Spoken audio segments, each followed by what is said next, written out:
Amis internautes, n'oubliez pas de liker, de vous abonner et de cliquer sur la note de notification pour ne rien rater. On n'a pas besoin de parler, il est sous nos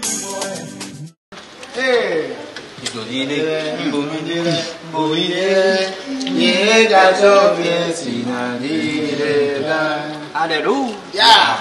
Fête Ignamtele du 13 au 17 prochaine, ici à Agualand. Vous venez manger, hein? Vous venez savourer, hein? Tu es satisfait. Tu es satisfait.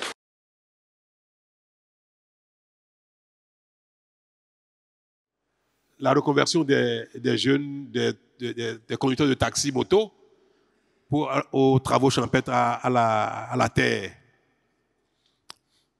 Moi, je ne suis pas favorable à ça. Vous savez que je suis direct. On ne force pas la reconversion d'un acteur économique à une autre activité économique. C'est des histoires. Ça, c'est du populisme. Quand on lance une campagne à coup de campagne médiatique, à coup de publicité, reconversion des gens, qui aime qu'on le reconvertisse si ce n'est pas son choix? Le travail agricole doit être promu pour être attrayant. Il faut aider le monde agricole à rendre moins difficile, moins pénible l'agriculture et la rendre productrice de richesse. Il faut que l'agriculture fabrique de l'argent, fabrique de la richesse et soit pas trop pénible. Si on travaille à rendre l'agriculture moins pénible et capable de nourrir son homme, il y a des gens qui sont fonctionnaires d'État, qui sont médecins, qui peuvent devenir agriculteurs. Des gens qui sont ingénieurs en numérique, qui peuvent devenir agriculteurs, comme des émigrants qui peuvent devenir agriculteurs. Pourquoi devons-nous nous dire qu'il faut que tous les émigrants aillent à la terre? Pourquoi? Conduire un taxi moto, 2 roues, 3 roues ou une voiture est un métier. C'est un métier. C'est un besoin au Bénin aujourd'hui.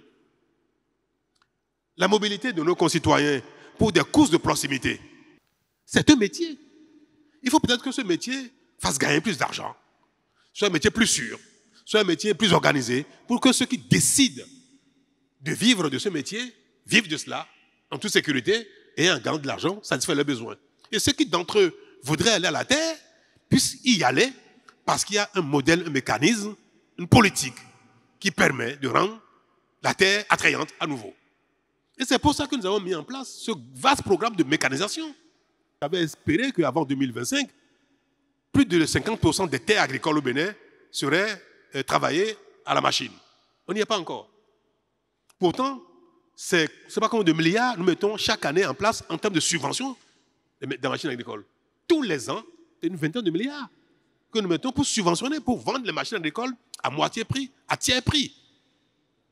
Faisons de l'encadrement. Nous allons démarrer dans quelques mois, ça y est, la structure est en cours et en train de faire les diligences. Nous allons démarrer la mise en place de semences hybrides améliorées pour augmenter les rendements, aussi bien du maïs, du soja, de la culture maraîchère et consorts, pour doubler, tripler le rendement agricole. Ce qui fera que les acteurs pourront gagner plus d'argent et autres. Donc nous avons une grosse politique que nous sommes en train de mettre en place. Ce n'est pas évident, ce n'est pas facile, ce n'est pas trop rapide, effectivement, aussi.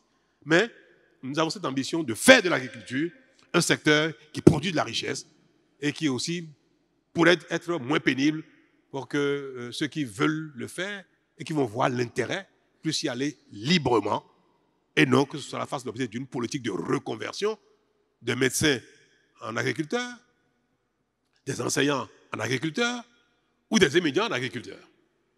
Moi, je ne stigmatise pas les émigrants pour dire qu'ils doivent arrêter et aller à la terre. Non.